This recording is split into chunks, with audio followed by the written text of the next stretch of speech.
Hello everyone, I'm Aaron Schatz, Editor-in-Chief of ASE Publishing, and welcome to another ASE Labs video review. Today, we'll be looking at the D-Link DCS-5020L wireless IP camera that's got pan tilt and day-night mode. This is review ID 48737. You can check out this and all our reviews by going to www.aselabs.com. You're probably watching this on YouTube right now, so hit that subscribe button in somewhere around this area right here. It's either this area or this area. Either way, this is the camera. Let's get into this review. So I've done an unboxing of this camera a few weeks ago, we'll say. It's probably linked like right in this spot here, but you don't really have to watch it because this is the box right here. This is the unit that comes in the box. This is the camera itself. So let's see what's in this box real quick. Just save you the trouble of clicking another link. You get a mounting bracket, so you can actually mount this to a wall or a ceiling. Pretty cool. So like if you wanted to have it hang, you can do that. You can have it on a wall and point it out in some other direction. Ethernet cable.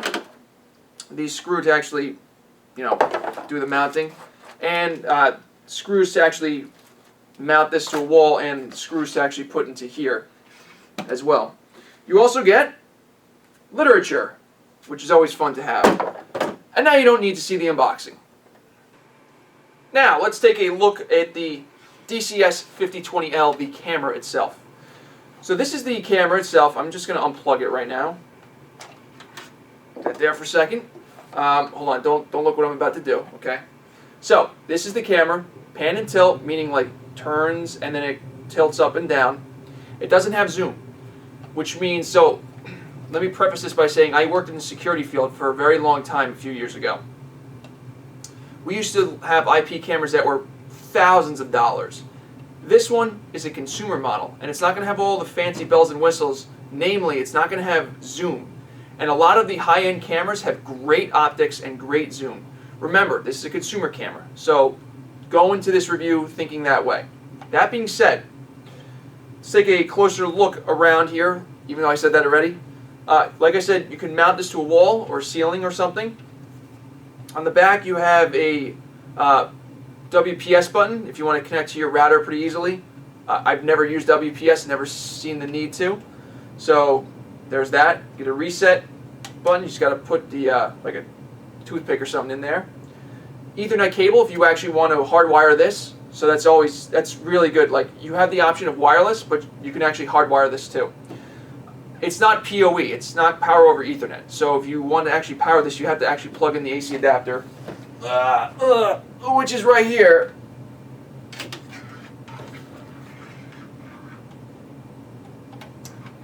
And it'll do a little self-test. I also forgot to mention these two LEDs in the front, one for WPS and one for power and other status indicators. I'll show you in a little bit that you can actually disable these indicators too, which is actually really helpful in a security situation. Let's talk about the basic functionality of the camera now.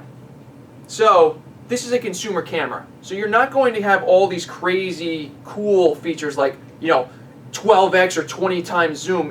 There's no zoom on this, so you can't go and sit thinking like, oh, I'm gonna attach this to the outside of my house and be able to zoom in on everybody. No, it's a $120 camera. You're not going to get that level of detail, and you're not going to get that level of optics. Let's talk about optics for a second now. You're not going to get, really high-end optics with this. It's $120, but you know what? It's a consumer-grade product, and for that, you actually get a pretty damn nice picture on it. I'll show you in a little bit when we actually go to the software aspects of this about how clear the picture actually looks. Remember that the resolution we're dealing with is 640 by 480, and you're saying to yourself, 640 by 480? Gee, that's my first computer monitor. And if it wasn't your first computer monitor and you're saying, oh, I've never even had that resolution ever, well then you're much younger than me and tough. That resolution allows you the detail that you need in a security situation. This isn't a camera to take selfies with, for instance. I'm not going to be going like this, snapping pictures of myself. This is a security camera, by far, and that's the most important thing. In the security field, you're going to see cameras that maybe go up to 720p, maybe even 1080p now in the security field. Remember that this is an IP camera, so this will connect to an NVR, a network video recorder. For instance, a Synology NAS is an NVR. meaning I can set this up on my network and then have the actual NAS connect to the camera to pull video off of it. And then everything happens on the NAS itself, the NVR. So the NVR can control the camera, it can control the pan and tilt. No problem. This is a well-working IP camera. And I will tell you this, a few years ago, you wouldn't even see these types of cameras on the market. You wouldn't see them at this price point. You'd be spending at least a few $100s on pan tilt cameras that are IP capable. So it's really, really cool that D-Link actually comes out with products like this. They were the ones that really pushed the market in a downward trend for pricing. And it's really good because now most people can afford something like this. And it's actually really handy to have. You might be thinking to yourself, why do I need a security camera? I'll give you a little story that actually happened to me. So I actually get products for review, obviously. And sometimes I'm not always there to collect the package from my door. One time, it was snowing. It was actually over the last winter. And some of the guys, I live in an association, so I pay to have snow removal done. And a box was actually dropped off, and I was staying over at someone else's house. And then when I got back to my house, they said a delivery came, but there was no box there. But what there was a ripped open box, and then stuff was strewn all about. So at that point, I didn't actually have any cameras pointing to my front door. I had cameras on other parts of the house. So I didn't really see what happened, and there was a snowstorm. But what actually turned out that happened is my neighbor saw the actual people that actually did that, and it was actually the snow removal people. And filed a police report, nothing ever happened with it. Really sucks. You can probably see that in the base egg review that I've done. But that's that story. So now, these little bad boys are watching my front door now and peeking out the front window. So now I have multiple angles. So if something actually gets dropped off, I'll actually know it and I'll have a record of it. And if somebody steals it, I'll have a record of that too. And you know what? It was just a holiday time, right? Christmas was here, Hanukkah was here. How many packages are getting stolen off of porches? Terrible situation. You might not protect yourself with a camera. It helps you after the fact. But at least you can catch the person that did that. And that's the real benefit. Like all security things, you have to understand there's certain situations that a camera is going to be useful and then certain situations where it's not going to be useful. A camera is actually a very good deterrent. For instance, if you have a camera set up in your house and it's visible, an intruder may not want to actually enter your premises for fear that he may be caught later down the line. So you'll actually notice a lot of stores actually have cameras set up. A lot of them aren't actually real. You just think there are because you don't know if they're real or not. And it's that uncertainty that's actually helpful. This does not stop the person that's high on drugs and just needs to, steal something for like a quick snatch and grab, and then they, bang in, they grab everything and they run out. What this will stop is the more sophisticated thief, if there is such a thing. Back to the actual camera. I want to actually say that this is a really, really nice camera for the price. But before I get even further than that, when you actually enter when the camera turns the LEDs on for the nighttime mode, so in daytime mode, this actually has, okay, let me start over. There's a series of IR LEDs here that will illuminate something in night mode when it's too dark to actually see. There's a sensor right here that actually determines the amount of light in the room or outside. So, it's in daylight mode right now. If I cover my finger on here, did you hear that click? That click was the IR LEDs turning on, and I'm not sure if you can actually see them, but they're on right now. So I'm going to let you hear the audible click again.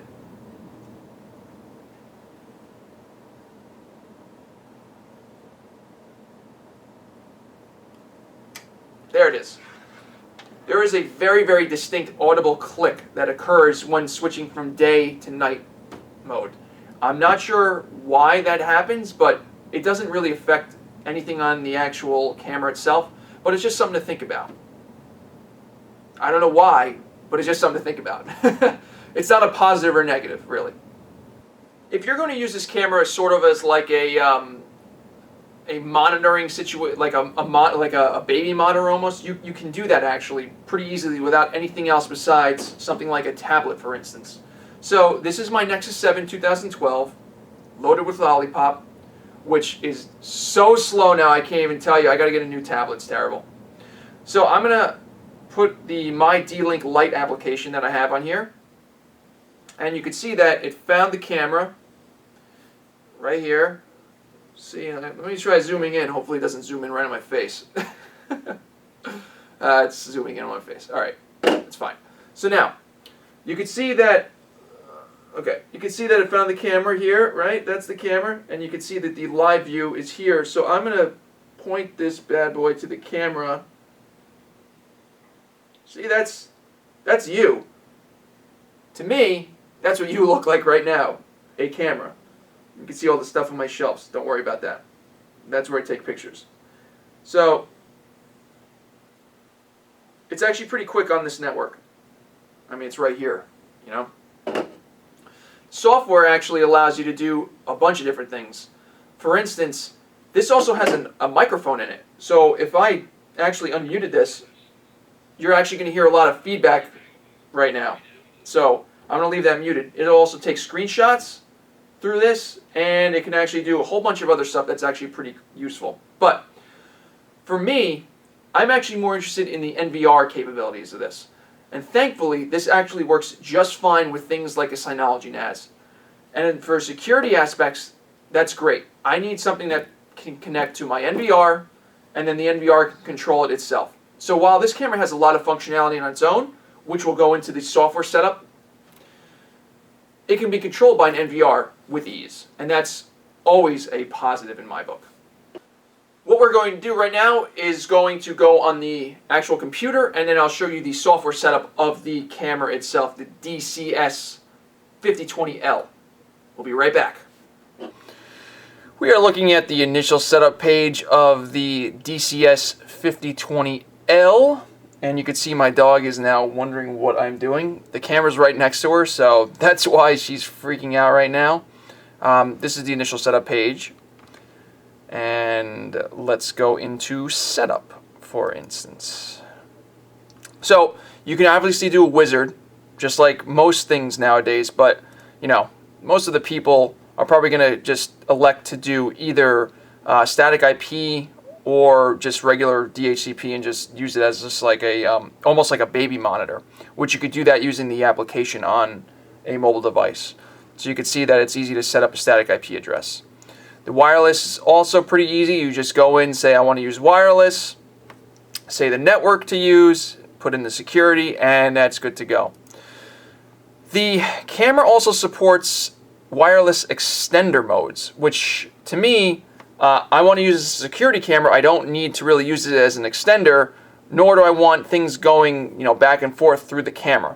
So I did not elect to use that, and if you need it, it's there, but I don't suggest even bother using it. It's some extra feature that they just added probably because the chipset is used for a lot of their products, so it just happened to support it. So to be honest, it's there if you need it. I don't even suggest using it. This supports dynamic DNS if you wanted to use that. Now, for the image setup, you can enable anti-flicker. You can flip the image if the camera is upside down, or mirror the image. And you can control the brightness and contrast.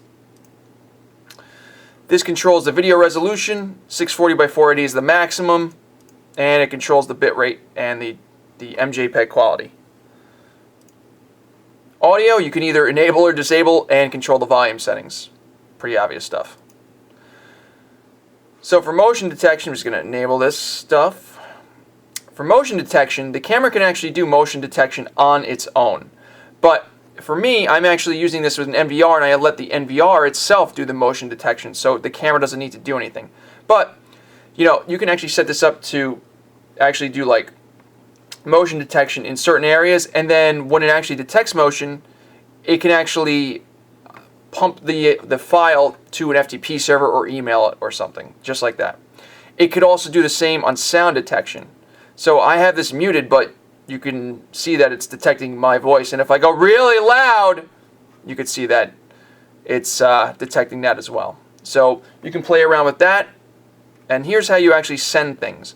So you can actually send these events over by email, or what most people would probably do is through some type of FTP server, which you can do both. You could set the time and date, and obviously this is totally incorrect. So we can do copy computer settings, save that right there, and now it's correct. Oh, by the way, you can do NTP server. So, for instance, I could just be like, oh, we could do this D-Link one. Done. And now it should be fairly synchronized. You can also put in your own NTP server, which is good. We're going to leave the day-night mode on auto, but you can make it manual. You can have it for, always on daylight or always on night or whatever. You can do it on a schedule. So that's all good. These are things that you would actually find on more high-end type of camera equipment, but it's really nice to see all these like minute settings into a consumer-grade camera that most of you probably will never touch. Sure, we will accept this again. Now you can also set up presets, and then you can use those presets when you're actually viewing stuff. So for instance, if I wanted to set this as like, hey Coco. If I wanted to set this up as dog, I could say dog, and then set that. Now if I wanted to go around and be like, let's go look at something else, like set that as number 2, and we'll put that as like outlet plate. So there you go. So now if I go into the live video again, oh, okay, jeez, and I select dog, there you go. That's a dog, and that's the outlet plate. Pretty obvious, pretty simple to understand. So that was the entire setup. And log out is obviously to log out. Oh, by the way, the admin, the initial password, there is no password. The initial login is just admin with no password. So just hit admin, all lowercase, and that's it. I suggest you change the admin password settings, obviously. You could change the actual camera name on the network. And here's where you actually get some interesting things. You can actually turn off the LED. So you know how like in security situations you might not want to draw attention to the camera. So if you want to turn the LED off, you can do that as well. You also have user access control, which I have added an actual user down here, so somebody can actually view the live view without actually having admin access. You can actually get snapshots directly through a URL, and you can enable that or not. So like for instance, if I wanted to actually view a snapshot through a browser, I can actually do that, but this is also allowing me to disable the authentication on that or not. That's good. And this is the on-screen the time. So for instance, if I wanted to actually view the actual time directly on the live feed, I could do that. Okay, I really should have just always allowed that. And you can see the time up here. So now this is embedded in the video itself. And you can see I have added a user account called Live, and that's really just so somebody, or actually another device can actually access this without actually using the admin password. But for the most people, you'll just probably use the admin password for everything anyway. Now you could save the configuration and put it back on if you have it saved. You can do firmware upgrades through this. Like for instance, I haven't because I usually don't. If something's working, I don't really upgrade the firmware unless I need new features or something doesn't work. And then the last thing is the device info. So you could see all the device info. And you may be asking, why don't I have any DNS set up? Well, it's because I don't need this to connect to any external website. So there's no reason for it to actually use name services. So there you go. And since it's set up for an NVR, I don't have any other emailing or FTP set up because I don't need to. The NVR actually goes and then says, hey, give me your video, and then the NVR handles everything else. And by the way, this works well with an NVR, so if you have an NVR like a Synology NAS, this will work just fine. And that's basically it for the setup. ASE Labs and ASE Publishing would like to thank D-Link for sending this product for review. You can check out the review at ASE Labs or this video to purchase this product right now. We'll have a link for you right there, so just click it in the description right here. Or maybe it's going to be even right here. If you skip to the end of this review just to find the conclusion, I'll give it to you. It's $120. It's a great buy if you want a security camera. It works with NVRs, which means network video recorders like a Synology NAS, for instance. Really, if you need a new camera, if you just want to get into the security field, if you want some peace of mind for yourself, great buy at $120. Just buy it. It's really cool stuff. ASE Publishing, I'm Aaron Schatz. Thanks for watching. Please be sure to subscribe to our YouTube channel, which you're watching right now. The subscribe button is in one of these bottom thingies right here. I will get it eventually. It's either the left or the right. I'm not sure which one it is, but it's in one of those things. Since you're watching this on YouTube, there's comment section, right? There's a box that you can actually type in words, and then you could post that, and then I could read it, and then I could theoretically respond to you. So you can use that box to actually tell me what a poor job I'm doing. Regardless of what you actually say, if it's positive or negative, I love receiving feedback, so please send it in.